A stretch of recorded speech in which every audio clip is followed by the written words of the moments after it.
अवैध संबंध रखने वाली महाभारत की 4 स्त्री। क्या आपको पता है कि महाभारत काल की कई ऐसी स्त्रियां थी जिनका दूसरे पुरुषों के साथ संबंध रहा?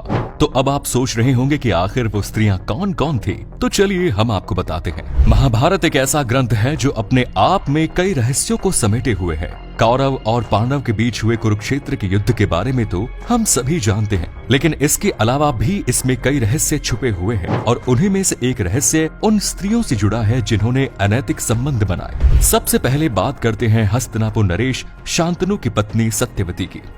दोस्तों, आपको बता दें कि शांतनु का पहला विवाह देवी गंगा से हुआ और भीष्म पितामह उन्हीं दोनों के पुत्र थे। और जब देवी गंगा राजा शांतनु को छोड़कर स्वर्ग लोक लौट गई, तब एक दिन वो नदी किनारे पहुंचे और वो सत्यवती की सुंदरता को देखकर मोहित हो गए। फिर भीष्म पितामह ने उन दोनों की शादी करवाई। लेकिन आपको ये जानकर हैरानी होगी कि शांतनु से विवाह करने से पहले ही सत्यवती एक पुत्र को जन्म दे चुकी थी। दरअसल महाभारत काल में पराशर नाम के एक ऋषि हुआ करते थे और एक दिन जब वो यमुना पार करने के लिए नाव पर सवार हुए, उन्होंने देखा कि एक सुंदर कन्या नाव चला रही है। फिर क्या, ऋषि पराशर उसके रूप को देखकर उस पर मोहित हो गए और उन्होंने उस कन्या से उसका नाम पूछा तो उसने अपना नाम सत्यवती बताया।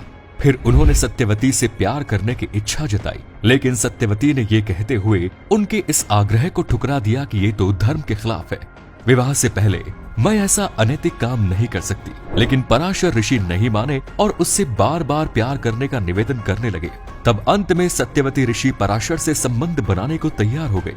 लेकिन उसके लिए सत्यवती ने ऋषि के सामने 3 शर्तें रखी। पहली ये कि ऐसा करते हुए हम दोनों को कोई नहीं देखे। ऐसे में तुरंत ही ऋषि पराशर ने एक कृत्रिम आवरण बना लिया जिसके अंदर कोई नहीं देख सकता था।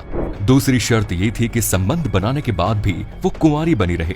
ऐसे में ऋषि ने उसे भरोसा दिया कि संतान के जन्म के बाद भी वो कुंवारी ही रहेगी। और अंतिम शर्त ये रखी कि उसके शरीर से जो मछली जैसी दुर्गंध निकलती है वो मनमोहक सुगंध में बदल जाए। तब पराशर ऋषि ने उसके चारों ओर एक सुगंध का वातावरण बना दिया जिसे कई योजन तक महसूस किया जा सकता था। सभी शर्तों को पूरा करने के बाद सत्यवती और ऋषि पराशर ने नाव में ही प्रेम किया। फिर 9 महीने बाद सत्यवती ने एक पुत्र को जन्म दिया जिसका नाम कृष्ण द्वैपायन रखा गया, जो आगे चलकर महर्षि वेदव्यास के नाम से लोगों के बीच जाना गया। फिर कुछ सालों बाद सत्यवती हस्तिनापुर नरेश शांतनु की रानी बनी। वही सत्यवती की तरह ही उसकी दोनों बहुओं को भी पराये पुरुष से संबंध बनाकर पुत्र की प्राप्ति हुई, वो भी किसी और के जरिए नहीं बल्कि सत्यवती के पहले पुत्र वेदव्यास के जरिए। आपको बता दें कि शांतनु और सत्यवती के 2 पुत्र थे, चित्रांगद और विचित्रवीर्य। चित्रांगद की युद्ध में मौत हो गई जिसके चलते विचित्रवीर्य को राजा बना दिया गया।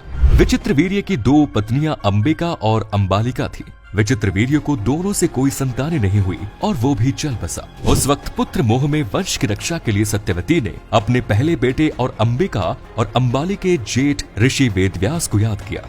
सत्यवती ने वेदव्यास से अंबिका और अंबालिका से पुत्र प्राप्त करने की इच्छा जाहिर की। सबसे पहले सत्यवती ने बड़ी रानी अंबिका और फिर छोटी रानी अंबालिका को वेदव्यास के पास भेजा, पर अंबिका ने उनके तेज से डरकर अपने नेत्र बंद कर लिए, जबकि अंबालिका वेदव्यास को देखकर भय से पीली पड़ गई।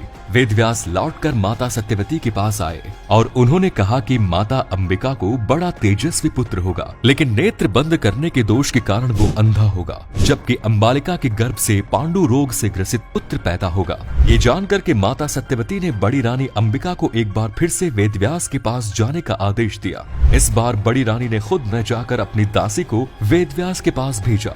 दासी बिना किसी संकोच के वेदव्यास के सामने से गुजरी। इस बार वेदव्यास ने माता सत्यवती के पास आकर कहा कि इस दासी के गर्भ से एक विद्वान पुत्र का जन्म होगा। इतना कहकर वेदव्यास तपस्या करने चले गए। अंबिका से धृतराष्ट्र, अंबालिका से पांडु और दासी से विदुर का जन्म हुआ। तीनों ही ऋषि वेदव्यास की संतानें थी। इसी तरह पांडवों की माता कुंती ने भी अवैध संबंध बनाए थे। राजा शूरसेन की पुत्री कुंती के बारे में तो सभी जानते हैं कि उनका विवाह महाराज पांडु से हुआ। शादी से पहले राजकुमारी कुंती अपने महल में आए महात्माओं की सेवा करती थी। एक बार वहां ऋषि दुर्वासा भी पधारे। कुंती की सेवा से खुश होकर दुर्वासा ने उन्हें ऐसा मंत्र दिया जिसके प्रयोग से कुंती जिस भी देवता को याद करेगी वो तुरंत उसके सामने आ जाएंगे और उनका अंश तुमको बच्चे के रूप में मिलेगा।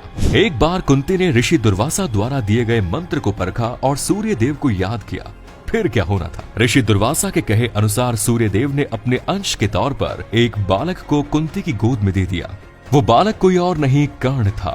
लोक लज्जा के डर से कुंती ने कर्ण को एक टोकरी में रखकर नदी में बहा दिया।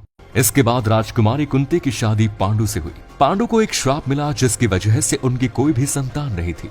एक बार पांडु से कुंती से पवन देव और इंद्रदेव से गर्भ धारण करें, जिससे उनको युधिष्ठिर, भीम और अर्जुन की प्राप्ति हुई। वहीं पांडु की दूसरी पत्नी माधुरी से भी अश्विनी कुमारों का आह्वान करने को कहा, जिससे उनको नकुल और सहदेव की प्राप्ति हुई। धन्यवाद।